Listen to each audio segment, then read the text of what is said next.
नमस्कार। तो आज हम एक गांव की क्लासिक डरावनी कहानी की परतों को खोलने वाले हैं। ये कहानी है एक शापित पेड़ की और एक ऐसे आदमी की जिसका घमंड ही उसे खतरे में डाल देता है। आइए देखते हैं कि इस कहानी में आखिर हुआ क्या था। तो कहानी का सार इसी सवाल में छिपा है। क्या होता है जब कोई पुरानी चेतावनियों को बस हवा में उड़ा देता है? ये कहानी बिल्कुल इसी टकराव की है।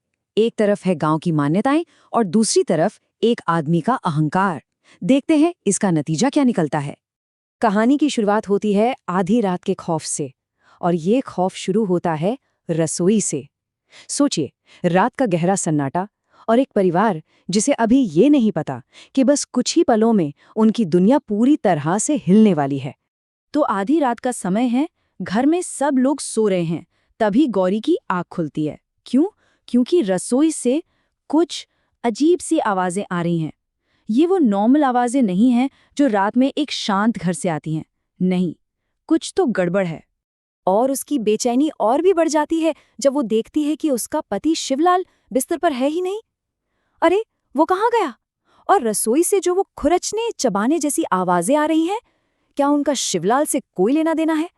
अब डर धीरे धीरे दिल में घर करने लगा है। घबराकर गौरी अपने पिता और भाई को जगाती है। अब तीनों डर तो रहे हैं, दिल बैठा जा रहा है, लेकिन फिर भी हिम्मत जुटाकर उस आवाज की तरफ बढ़ते हैं। रसोई का दरवाजा बंद है और उस दरवाजे के पीछे एक ऐसा नजारा है जो उनकी पूरी जिंदगी बदलने वाला है। जैसे ही दरवाजा खुलता है, सच में उनके पैरों तले जमीन खिसक जाती है। सामने शिवलाल जमीन पर बैठा है और वो जानवरों का कच्चा मांस और हड्डियां खा रहा है, बिल्कुल किसी जानवर की तरह, एक अजीब सी भूख के साथ। उसकी आंखें एकदम खाली हैं।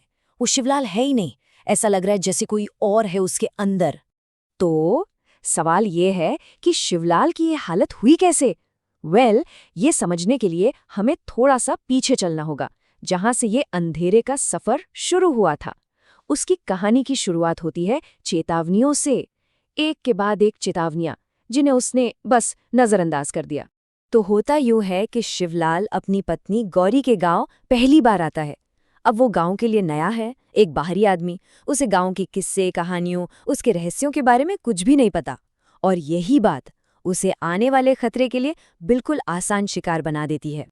और देखिए, उसे एक नहीं, दो नहीं, बल्कि चार चार चेतावनियां मिलती हैं।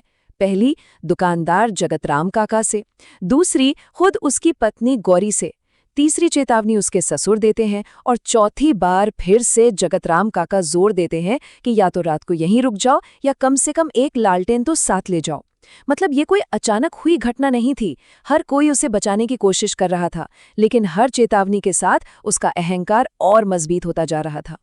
और फिर वो पल आ ही जाता है, बरगद का श्राप, एक घातक सैर, जहां शिवलाल की जिद उसे सीधे मौत के मुंह में धकेल देती है।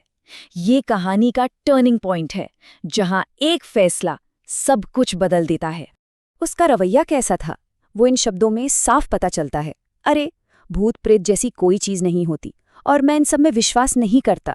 वो गांव वालों की बातों का, उनकी चेतावनियों का मजाक उड़ाता है। उसे लगता है ये सब बस मनगढ़ंत कहानियां हैं, और यही घमंड उसकी सबसे बड़ी, सबसे भयानक गलती थी। तो वो क्या करता है?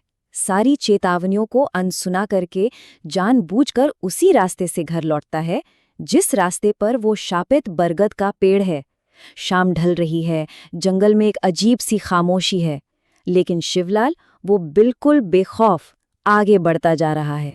और जब वो घर पहुंचता है तो वो शिवलाल नहीं होता जो घर से निकला था। वो पूरी तरह बदल चुका है, एकदम खामोश, किसी से कोई बात नहीं कर रहा। उसके चेहरे पर एक अजीब सा भाव है।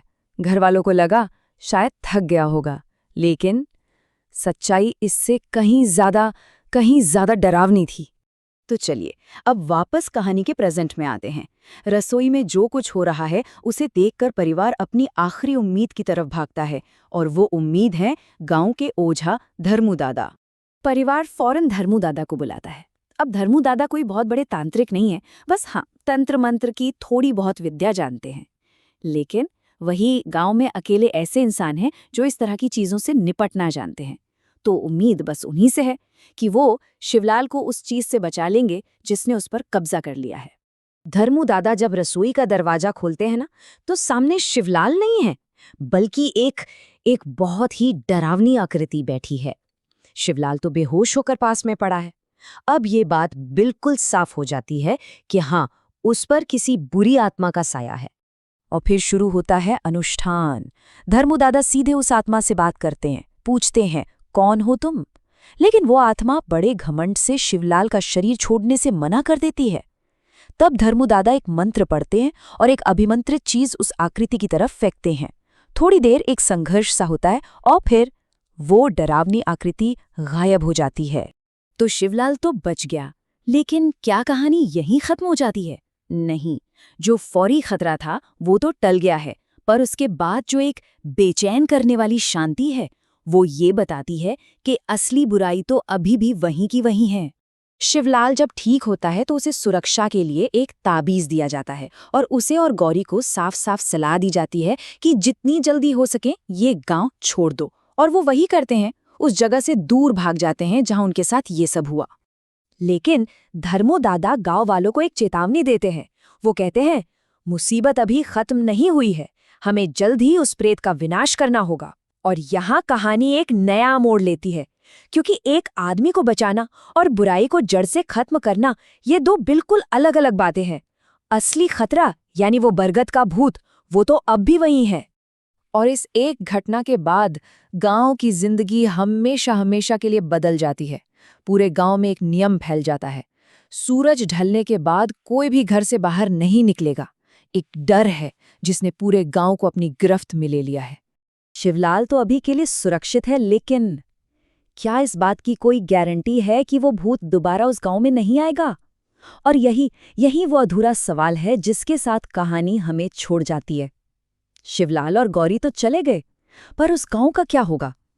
क्या वो भूत हमेशा के लिए शांत हो गया, या वो बस किसी अगले लापरवाह इंसान का इंतजार कर रहा है?